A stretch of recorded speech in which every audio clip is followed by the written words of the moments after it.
Welcome in everyone to RedRaiders.com. I'm Zach Long with Tommy Mogelson.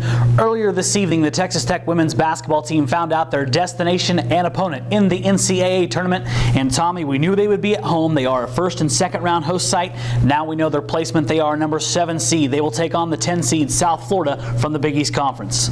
We all kind of knew that Texas Tech was looking at a 7 seed coming into it. South Florida is a good draw for the Lady Raiders. South Florida is probably actually one of the last teams into the tournament, so it should be definitely a great matchup from both teams that are going to be hungry to show that they belong there. Yeah, and speaking of hungry, head coach Christy Curry, this is a big time for her to get this team into the tournament, and she understood that earlier tonight when we spoke with her. This is the Mecca. This is the elite of women's basketball, and when you look across the country, and it's what every little girl plays for and every coach coaches for, and again, we're honored to be a part, and we've earned it. I'm really happy for our team, our staff, everybody around the program. We just want to be consistent with it, and I feel like that we've turned a corner. We're excited about that. And Tommy, back to South Florida. This is a good basketball team, irregardless if they were one of the last teams in this field. They come from the Big East Conference. That conference put the most teams in this NCAA tournament.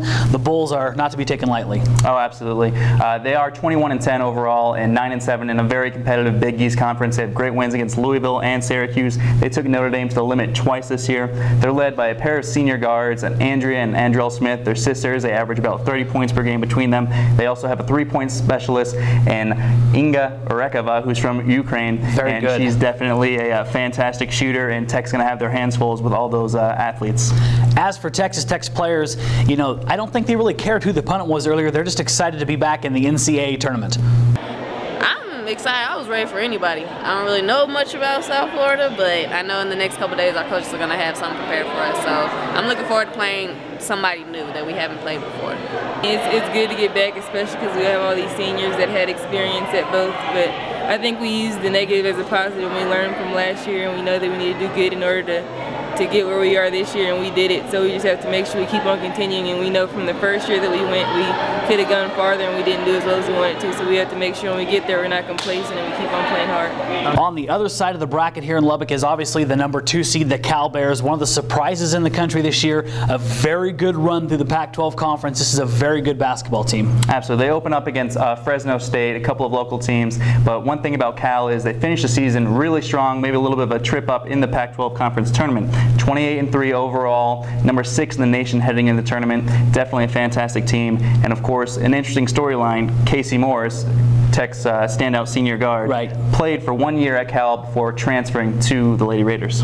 It just makes me want to compete more. We got to play them when I transferred my first year here, and we beat them in Las Vegas, so we want to get them again, and it just makes me want to compete even more, and I'm even more excited to play a team that's right next to my home, and everyone knows that I went there my first year, so I just want to play even more. I'm more excited. So obviously Casey Morris is going to see some familiar faces across the sideline if those two teams advance to that second round game. Back to the NCAA tournament itself, the Big 12 Conference got a little bit of a surprise today. They get 7 teams in, Tommy, and the 7th was probably the biggest surprise for all of us sitting there watching the selection show. The Kansas Jayhawks at 18-13 make the tournament field. Yeah, Kansas, I think it was a surprise to a lot of people. I think everyone in the Big 12 will tell you that they weren't surprised, but really them, the way that they ended the year with a few losses to end the season, but they did get a win in the Big 12 tournament, and it really looked like that the selection committee was really a fan of the Big 12, giving them 7 teams, and they think the 7th place Big 12 team is probably better than maybe a 2nd place Atlantic 10 team.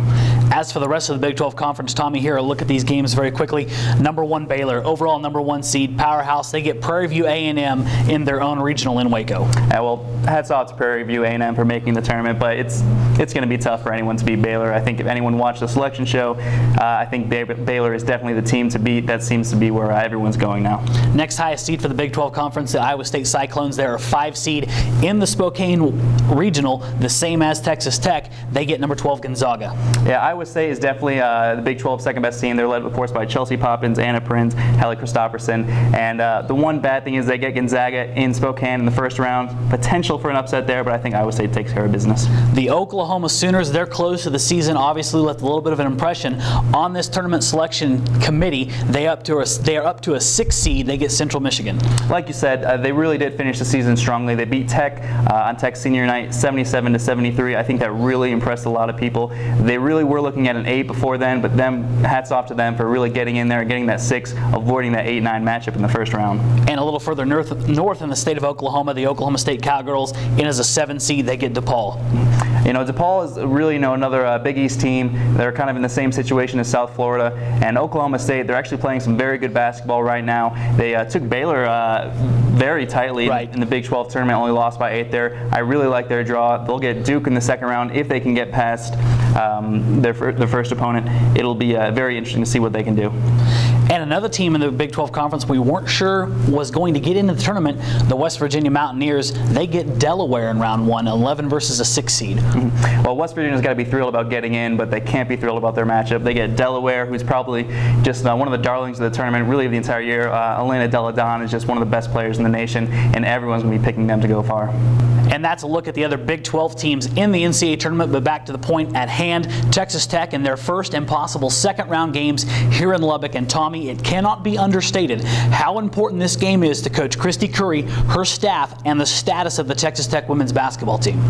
You're absolutely right, Zach. Tech has a great chance to really make a mark, put itself back in the top tier of women's college basketball. It's been a little bit of a struggle for this coaching staff, but this is the fantastic recruiting class that they had a few years ago. They're all seniors now, and really they can make their mark and put Tech back on that right track. And with that, Tommy, also the pressures of being a Division I basketball coach, everyone knows them. If you fall short of expectations, things can get a little bit tighter around the office, but those things are going to play themselves out on the court. Texas Tech has a chance to go out on a very high note to this season, and we're going to have full coverage of the NCAA first and second rounds from Lubbock, Texas. We'll have 2 games for you on Saturday. The 2 teams that progress, we'll have them again on Monday evening. Until then, keep locked into Tommy Mogelson, RedRaiders.com, LubbockOnline.com for full coverage of the NCAA tournament from Lubbock. I'm Zach Long with Tommy Mogelson. We'll see you next time.